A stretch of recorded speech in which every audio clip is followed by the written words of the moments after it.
Welcome to Club Corky. It is the third week, meaning we are talking about work stuff this week.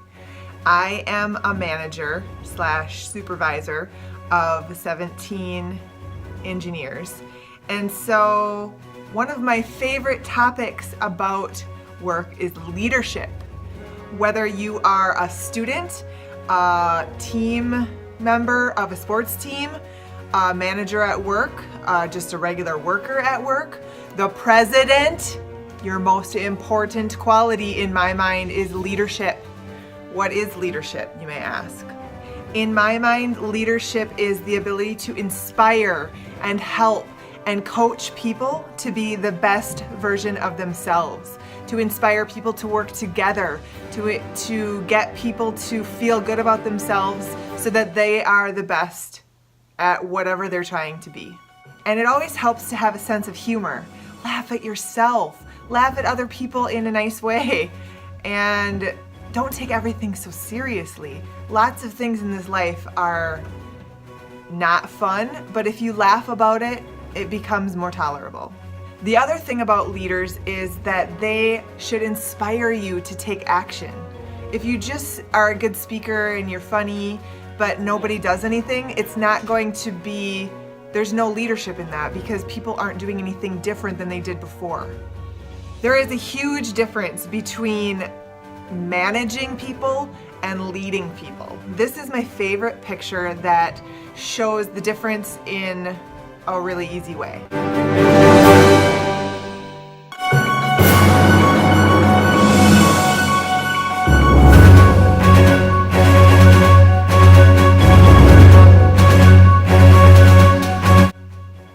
So here are my personal top 5 things that I think create a good leader.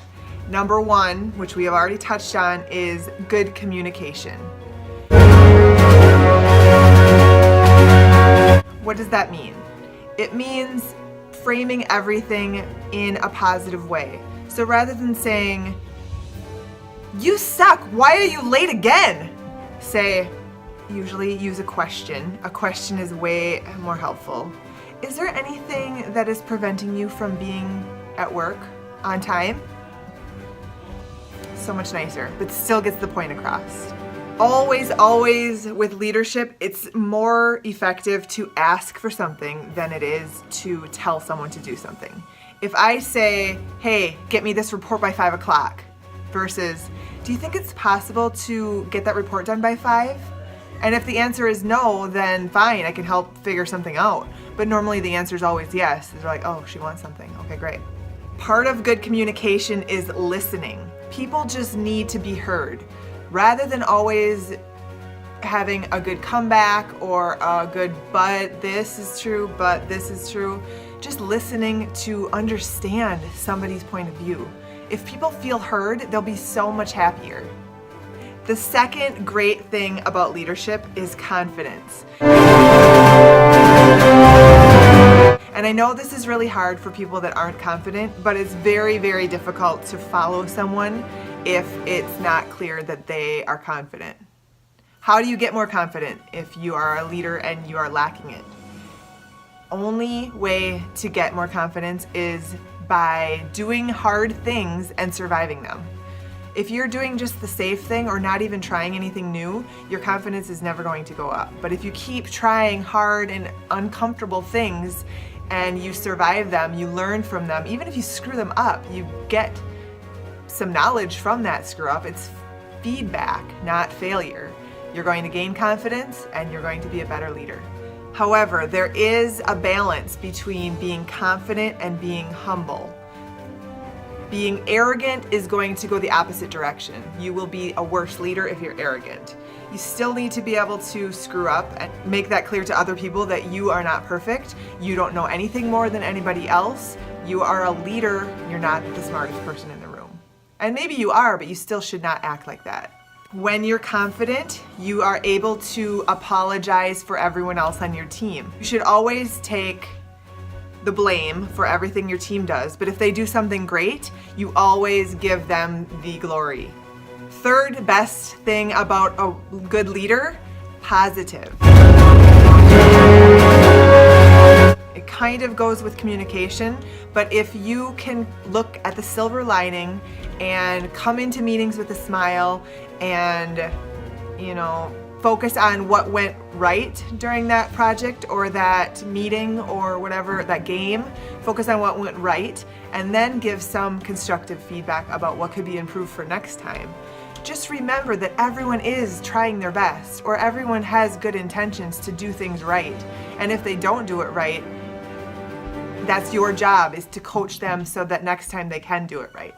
Fourth best part of a good leader, and this is my personal favorite, and I think I'm really good at this, is team building. Team building can be like oh my god, this cheesy, stupid game is the worst thing in my life. Some fun, easy team builders that I've done are everybody laughs as hard as they possibly can, fake laughs for 30 seconds straight. Always, every time I've done this, which has been with a church council full of 10 super negative 80-year-olds. I've done this with a group of kids, second graders who were not getting along. I've done this at work with a bunch of middle-aged men. I've done this with tons of different groups, and always, every single time, by the end of the 30 seconds, they are real laughing, not fake. It has to be loud, and it has to be big. So it's not gonna work if you go like, it's gotta be like,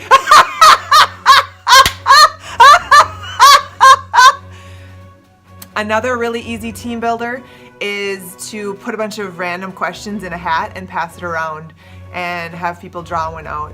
Silly questions like, what's your favorite holiday? Or you can just Google some fun questions. They're just to get people to realize that they're working together with other people, not their enemies, not just their coworkers. Everybody is a person.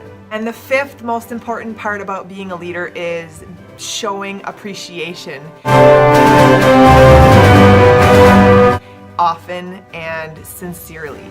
That means saying thank you when people do something, even if it's just part of their job or that, it's just a minimum requirement of being on that team or whatever. Saying thank you goes a long way. And doing it with actual sincerity, using their name, looking in their eyes, and doing it specific to them rather than just like, hey, great job, saying, hey, I really liked how you showed other people how to do that and showed your own leadership skills, or something really specific to something that they just did. Also, showing appreciation in front of other people is really helpful. So if you're in a meeting and you can call out somebody for doing something good, depends on their personality. If they're super shy or embarrassed a lot, you have to know their personality. But they really like it when other people know that they did a great job. Another really great tip is to send a handwritten note to their home address. That way they can put it on their refrigerator, their spouse can see what a great job they're doing, and it's just something really small that does make a big difference. Here is a leadership video that I saw at some training. The link is in my comments, but here's just a tiny little clip to show you why you should watch it. I took management classes. I got a management degree. I got a job in management. So what I try and do, I tried to manage people.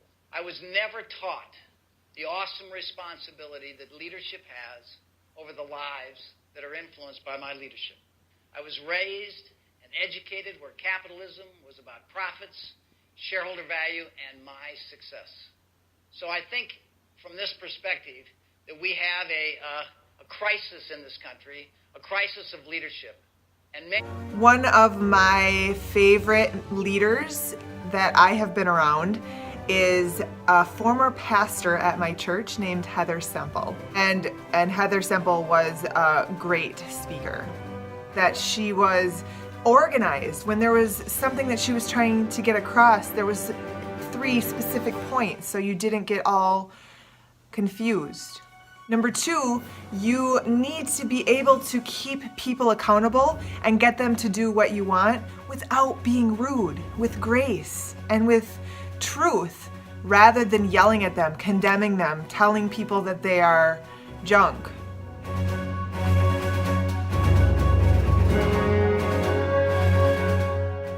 for watching. Please like this video. Please subscribe to my channel. I love having subscribers. Then you get a notification when I have a new video, which is every Sunday. And next Sunday, we are talking about health stuff, drinking water. So have a great day. I will see you next week.